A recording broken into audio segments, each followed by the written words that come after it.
In this tutorial, I am going to teach you how to generate a GitHub token. This is useful when you need to authenticate with GitHub's API or use tools that require secure access to your repositories. First, open your web browser and navigate to github.com. Once you're there, log in using your credentials. After signing in, look toward the upper right corner of the screen where you'll find your profile avatar. Click on it and from the drop-down menu, select Settings. Once you're in your account settings, look at the left sidebar and scroll down until you find Developer Settings. Click on it to open the Developer Configuration options. In the Developer Settings section, look at the left sidebar again. Find Personal Access Tokens, then select Tokens, Classic.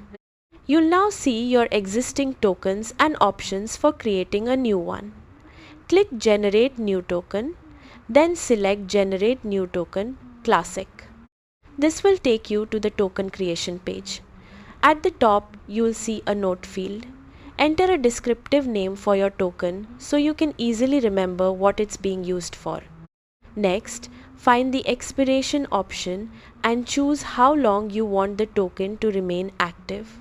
It's generally a good idea to use the shortest expiration period that works for your needs.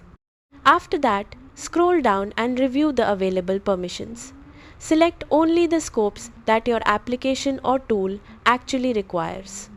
Once you've reviewed your settings, scroll to the bottom and click Generate Token. GitHub will now create your personal access token. Make sure to copy the token immediately and store it somewhere secure because GitHub won't show the full token again after you leave the page.